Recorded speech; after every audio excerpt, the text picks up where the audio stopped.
Okay, playtime's over. 9 to go. You won 3 out of 4 against Cincinnati. That's great. That's cool. But no more moral victories here. This is it. All right, let's go. Vámonos. You are Locked On Brewers, your daily Milwaukee Brewers podcast. Part of the Locked On Podcast Network, your team every day. Hey, it's Monday. Good morning. This is it.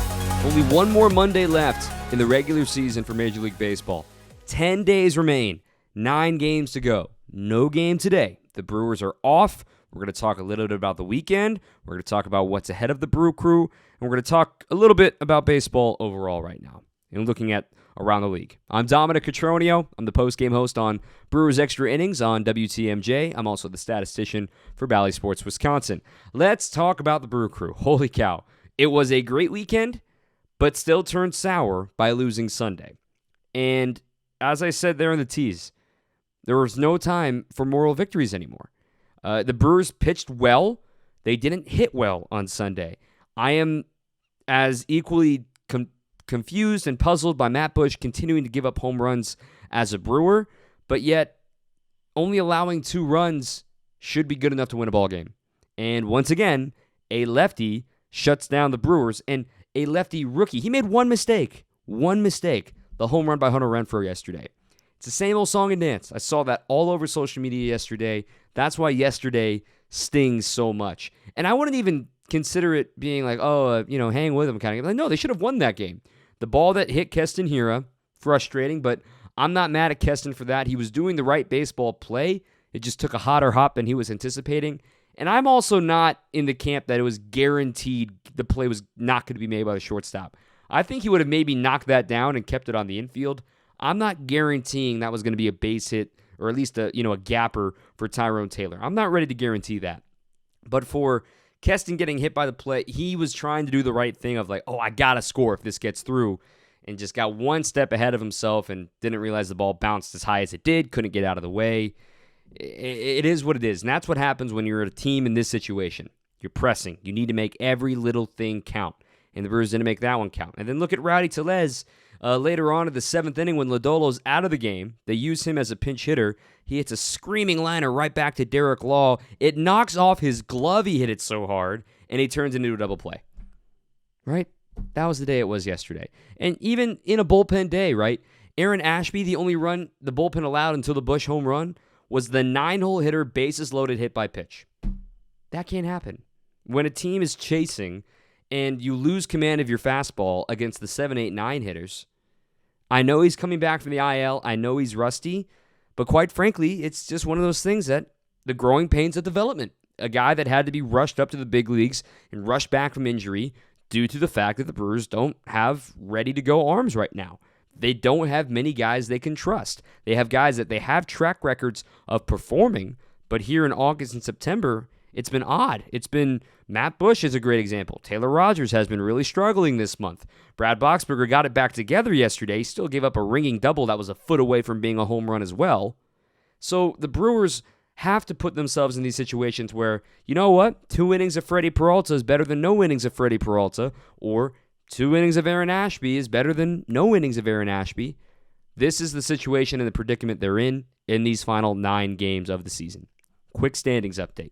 The good news is the Phillies lost, so they technically didn't lose any ground.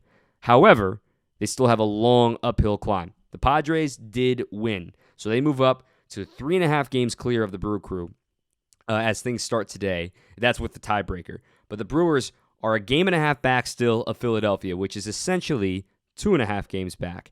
Philadelphia has 10 games remaining. The Brewers have 9 games remaining. All 3 teams in this race are off today. So when you look at it, this week, the Dodgers are very much susceptible to losing as well. Okay? Don't feel like this is over for them because they've got 3 games, their last 3 of the year, against the Dodgers. And the Dodgers did just clinch home field advantage yesterday. Do they have much to play for? That's a fair criticism. But the Brewers are going to ask for some help from Los Angeles. If the Brewers can go 2-0 against the Cardinals, because quite frankly, going 1-1 ain't going to be good enough. If you go 1-1, you need to go 7-0 against the Marlins and the Diamondbacks. And more on them in just a little bit on why I don't think that's going to happen. And 2, you also need, if the Dodgers sweep the Padres, let's say that happens. Dodgers sweep the Padres, and the Brewers go 2-0 against the Cardinals, and then they're getting ready for the Marlins on Thursday, and then they beat them. They go 3-0. Boom, it's flipped. They're tied virtually in record, but the Brewers don't have the tiebreaker, so then the final 7 days, it could be topsy-turvy of whoever has the day at the last time. So these 3 games, keeping an eye on the Padres, are very important for the Brewers to time up with them. But when you talk about the Phillies have a very easy schedule remaining of these last 10 games. Tomorrow, they're in Wrigley. They got 3 games there against the Cubs. Then, over the weekend, they're in Washington. They got 5 games there. They've got a doubleheader coming on Saturday to make up from a rainout earlier in the season. So, again, the last place team in the NL East. And then they wrap things up at the end of it all with the Houston Astros, and they're going to Houston for that. And I've teased this a couple of times in last week's pods, and like we talk about the issue of, what are the Dodgers playing for? What are the Astros playing for? They'll have home field locked up by then. They're going to be the 1 seed in the American League, obviously. But the reason why I think there is still something to play for in that final series is because the Astros will be lining up their pitching. So they're not just going to sit their pitching, I don't think so, in that they need to make sure, because these guys aren't going to face live hitters or live pitchers for a week because they have that first weekend bye. And the DS doesn't start until the following Tuesday. So a full week off doesn't exactly bode well for a team that's in the lead. And I look back at the 2007 Colorado Rockies, right? Steamrolling through the postseason, and then they win the NLCS too quickly and have to sit and wait for the Red Sox, and they lose all that mojo, and then the Red Sox come in and sweep them. I wonder if there is going to be a team that earns the bye and doesn't want it, right? If a team that look, it's going to be the Yankees and the Astros in the American League, and it's going to be likely the Mets, depending on how it shakes up in this final week. They still have one more series head-to-head, do the Braves and the Mets and the Dodgers in the National League. Is one of those teams going to get shocked in the division series and blame the long layoff for the reason why they lost? I wonder if that's going to happen. So don't sleep on the fact that the Phillies have to face the Astros at the end of the year, and quite frankly, the Astros are the best team that nobody is talking about. Honestly, if the season, if season ended today and I had to make postseason picks today, I'd be picking the Astros. I'm dead serious. I would pick the Astros to win the World Series right now. I think we're headed for a rematch. I think we're seeing Astros-Braves for the exact reason I say with the Braves that they will be fresh. They don't need that bye to get themselves going through it. They have enough elite pitching. They have enough bullpen. Sucks to not have Ozzie Albies, which certainly will make a huge impact here in the postseason, but I could see a rematch happening, and I'd pick the Astros to win the World Series right now. But hey, postseason doesn't start today. I digress. The Brewers have 2 things going on this week. Number 1, they need to win a lot of games. Plain and simple. 9 games to go. They can't be worse than 7-2 to have any chance. Let's say the Brewers go 7-2, right? Philly would have to go no better than 5-5. The Brewers would finish with 89 wins. The Phillies would finish with 88 wins. And you're saying that the Phillies are going to go 500 against the Cubs, the Nationals, and the Astros. That's a big ask. Then, if the Brewers go 8-1 down the stretch, then you're looking at potentially saying, then the Phillies can still be above 500 and not make the postseason. Then the Phillies can go 6-4, and the Brewers going 8-1 get themselves in with 90 wins versus 89 wins. You see what I'm saying? The margin for error is so razor thin. But then we go back to the other scenario we're talking about with the Padres, right? Both of those teams have 9 games remaining. Let's say the Brewers start 3-0 and the Padres start 0-3 with their series coming up against the Dodgers. That will put the Padres at 85 wins and the Brewers at 85 wins, meaning whoever wins more of the final 6 games gets in. They would be tied in record, but knowing San Diego has the tiebreaker, whoever wins more of the final 6 would get in. These are the dramatics. This is what you're looking for, but again, it requires wins for the Brewers. And I'm going to explain why that's going to be difficult coming up here in this rotation segment coming up in just a second. I want to tell you about our friends at LinkedIn. These days, every potential new hire can be like a high-stakes wager for your small business. You want to be 100% certain that you have access to the best qualified candidates. That's why you have to check out LinkedIn Jobs. LinkedIn Jobs help you find the right people for your team faster and for free. It is so easy to find jobs as a prospective job interviewee to trying to find out, man, they're hiring. They're hiring. I went through this a couple years ago. LinkedIn is so simple to find out who is hiring. There's screening questions for you going through your job application process. It's easy to focus on the right candidates with just the right skills and experience so you can quickly prioritize who you'd like to interview and hire. That's why small businesses rate LinkedIn Jobs #1 in delivering quality hires versus leading competitors. So right now, LinkedIn Jobs wants to help you find the qualified candidates you actually want to talk to faster. Post your job for free at linkedin.com/lockedonmlb. Once again, linkedin.com/lockedonmlb to post your job for free. Terms and conditions apply. Looking ahead at the projected rotation for the Brewers and a couple of the opponents looking ahead to them. Now, at the time of recording, the Cardinals had not published their rotation, but I'm just going off days of rest here and looking ahead. FanGraphs and the roster resource tool are phenomenal. If you haven't checked out FanGraphs, what are you waiting for? I pay for my subscription. You should too. They do amazing work. I digress. This week, tomorrow, Adrian Houser gets the ball. This is official from the Brewers. Adrian Houser gets the ball tomorrow against, tentatively, it looks like it would fall on his day, Miles Mikolas. Then on Wednesday, it would be Brandon Woodruff going up against Jack Flaherty, who's back off the IL, which, I mean, it sounds like everything's all systems go for him, and he's been throwing it well from what we've heard from St. Louis. So those two games are like, man, Mikolas, pretty good. He shoved it against the Brewers last time you saw him.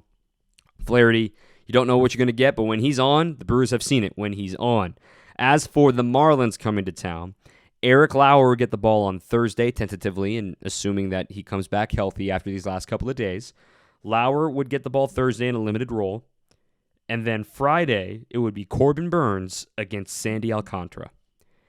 There's one of the games that you got to circle, like, ooh, Sandy Alcantara, and what will be his second to last start of the year. That dude's going to come out pitching mad. It's going to be interesting to see what they can do against Sandy Alcantara. Freddie would get the ball on Saturday on normal rest, and then Adrian Houser would finish up the series against the Marlins on Sunday. Now we go to a week from today, the final series against the Diamondbacks. Brandon Woodruff getting the ball in game number 160, and tentatively, as of now, based on days of rest, Zach Gallen would get the ball for the Diamondbacks in the opener of that series here in Milwaukee. We all saw what Zach Gallen did to the Brewers last time they faced him at Chase Field. He's going to sneak in with some Cy Young votes, y'all. He could finish top 5 in Cy Young at this rate. He's been the best pitcher in the second half in baseball, and it's not close. Go look at the numbers. I'm dead serious. He's been the best pitcher in the second half. Better than Alcantara, better than Urias, better than Gonsolin. He's been that good. So right there, that's another ace that you have circled. And I just told you got to be 7-2, 8-1 down the stretch here. That's barring an absolute meltdown from either the Padres or the Phillies, which you can never bank on. You've got ace tomorrow with Mikolas, former ace coming back into form with Jack Flaherty. You got Alcantara lurking over the weekend. You got Gallen lurking a week from today. And you're probably going to see one of the lefties, Tommy Henry for the Diamondbacks, or you're going to see a rookie who you have no tape on in Dre Jameson. I mean, it's not going to be easy, right? You're not just, yes, you see the records of the Marlins and the Diamondbacks, but we talked about, I mean, the Diamondbacks just punched the Brewers in the mouth, taking 3 out of 4 in Arizona.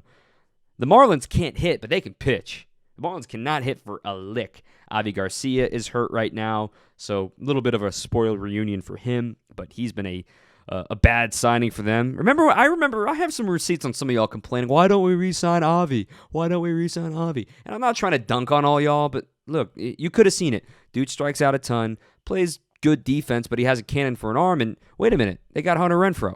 You know, it all worked out as it was supposed to. Renfroe's a lot cheaper than paying what he got to play in a ginormous ballpark at Marlins Park. Anyway, this isn't meant to dunk on the Marlins, who, by the way, news leaked late last night that Don Mattingly is planning to step away from the Marlins at the end of the year. He was telling team officials yesterday, which, good for Donnie Baseball, man. Get out of there. You know, you did your best.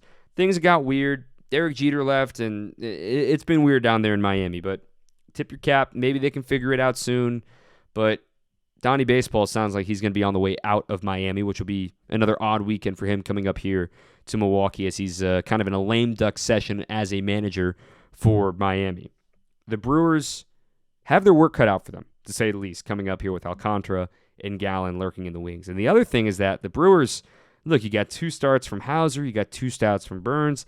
They're really, if you ask, oh, somebody's got to go on short rest, I don't see it happening because, let's be honest, if the Marlins offense is as bad as it sounds, you should be able to get by with a bullpen day from Freddie Peralta, and Adrian Hauser should be able to get the job done against that lineup on Sunday, which then, on normal rest, you have the 3 guys that you want.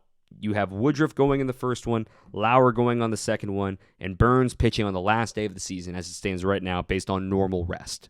I know Woodruff has been more consistent than Burns, and we talked about that on the postgame show over the weekend, but at the end of the day, you still need to make sure you get to game 162. So the guys that pitch game 159 and 160 are just as important as 162.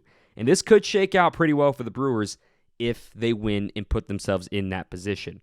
Having Woodruff in virtually each of those last 3 games next week will be do or die. If you lose, you are out because it will be that thin of a margin by that time of the season. To have Woodruff go to keep you alive, then Lauer go to keep you alive with the bullpen ready to go behind him. And then you say, hey, Corbin, here you go, man. Let her rip. You can go as long as you want. Sign me up if the Brewers can get there. It's setting up okay, but they need to conquer some demons against some really good pitching coming up in this final week of the regular season. We got a little more to talk about. I want to look around the bigs right now, remind you about who's hot, who's not, talk a little bit about the Brewers' offense over the weekend against the Reds. More on that in just a second. Milwaukee had somebody different step up every day, aside from yesterday, of course. Thursday night, the Colton Wong game. That was epic. 3-homer night. Really, really fun to watch.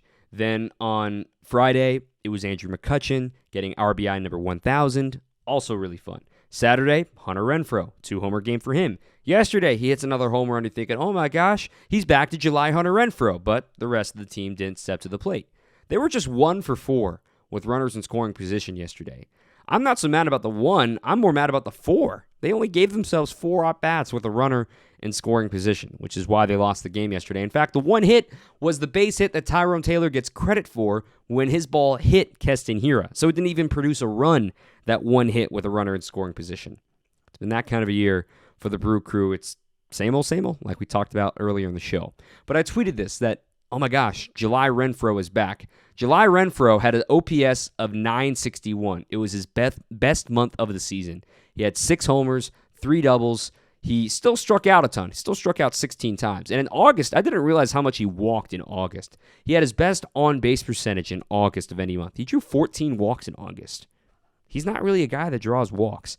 He's tried to carry that over here into September and October. He's got 7 walks so far here in the month in 22 games, but it's more like his normal season-long mean. But 4 homers now, 3 of them in the last 2 days is nice. Can he channel into another guy that can carry the offense like he looked like he was in July? Because Rowdy's running out of gas, man, if he hasn't already. Rowdy's down to a 220 batting average.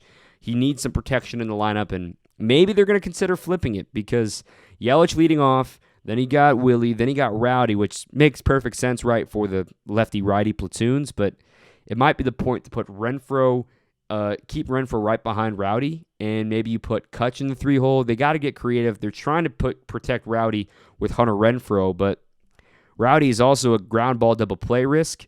The top of the order went 0 for 12 yesterday, so there's only so much you can say, oh, that's the reason why, this is that.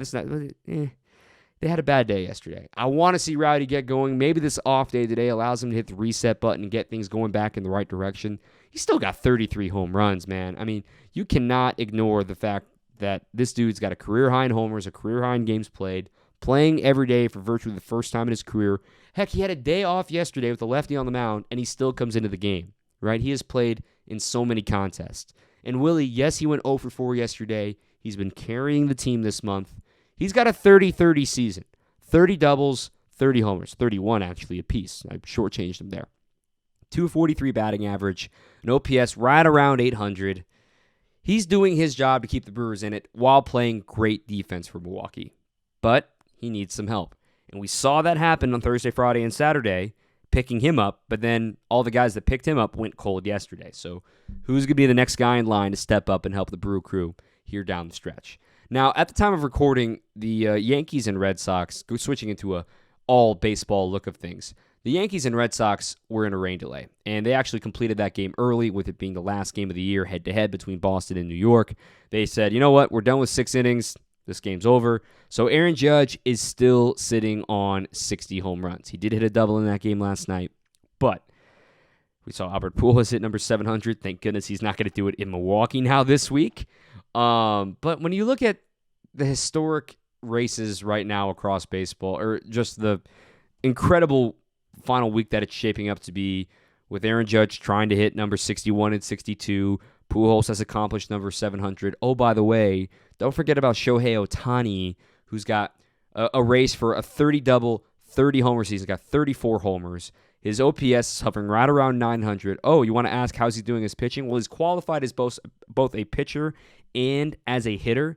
He's got a 2.47 ERA. He's going to pitch this week. Looking at him as a league leader across a ton of categories right now. Right now in the American League, I got to switch back over to the American League. I'm in Major League Baseball. In the American League, Ohtani is currently 4th in homers.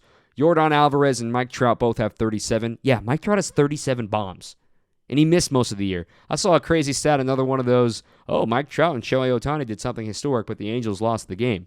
It was one of those stats again from the weekend, the tungsten arm duel, whatever that tweet was. I always laugh at that every time I see it. But yes, Aaron Judge is stealing all the headlines, and he's still got a shot at the Triple Crown. He's tied with Xander Bogaerts for batting average. Luis Arraez is right there 1 point back.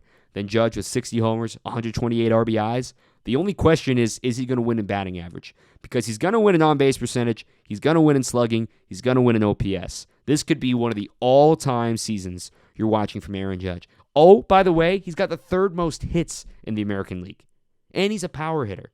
We are seeing incredible baseball as the playoffs shape up. Another crazy thing that happened yesterday, just looking around box scores around baseball, did you see the Royals and the Mariners game yesterday? Did you hear about this? At one point, the Mariners were up 11-2 heading to the bottom of the 6th inning. They had an 8-run 5th. Heading to the bottom of the 6th in Kansas City, they allowed 11 runs to score. It was suddenly 13-11. They lost 13-12. It was something like 800 straight games that a team had at least an 8-run lead that had won for Major League Baseball history, and boom, that streak is over, thanks to an 11-run 6th inning. And get this, they scored 13 runs. They only hit 1 home run to the Royals, and it was a 2-run shot. That's it. Doubles and walks is how they got the job done. They drew 7 walks against the Mariners. Oh, by the way, Seattle also drew 8 walks. But when you look at the American League wild card, it's just about positioning at this point. Toronto's looking like they're safely in. They're 2.5 games clear of Tampa Bay. Tampa Bay is only a half game up on Seattle right now. And Baltimore, they're on the outside looking in. They're essentially 5 games back of a playoff spot because Seattle has a tiebreaker. The White Sox are officially eliminated as Cleveland clinched the Central, so all the division winners are set in the American League. They're virtually set here in the National League. If the Brewers go 2-0, though, against the Cardinals, they delay them celebrating for another day and keep them from celebrating on American Family Field. The Brewers need to go 2-0. If they lose 1 game, the Cardinals get to celebrate because they'll lose the tiebreaker, and the Cardinals actually only have 8 games remaining, which means the Brewers have no way of catching them mathematically. Anyway, the American League's going to get crazy. The National League, all that's left is the Brewers, Padres, and Phillies to figure out who wants it. And technically, I guess, the National League East. Double-checking that standings right now. The Mets are a game and a half clear of the Braves. They still got 1 more series head-to-head coming up next weekend. This is the best time of year, right? Fall is in the air. Football is getting going. I know you want to jump ship right now. Packers won a big one yesterday. Bucks Media Day was yesterday. Well, hey, the Badgers got boat raced by Ohio State.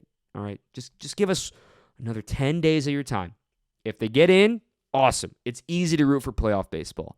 If they don't get in, we'll have a whole winter to talk about what went wrong and what to look forward to in 2023. Let's have a fun week of recap pods. Off day today, though, so we'll be right back here tomorrow, first thing in the morning, for a preview of what's to come, a little more in-depth for what the Brewers need to do and looking ahead at the other series for the other teams. All right, that's it for this one. Thank you for listening. I'm Dominic Cotroneo. Until next time, keep on swinging. You are Locked On Brewers, your daily Milwaukee Brewers podcast, part of the Locked On Podcast Network, your team every day.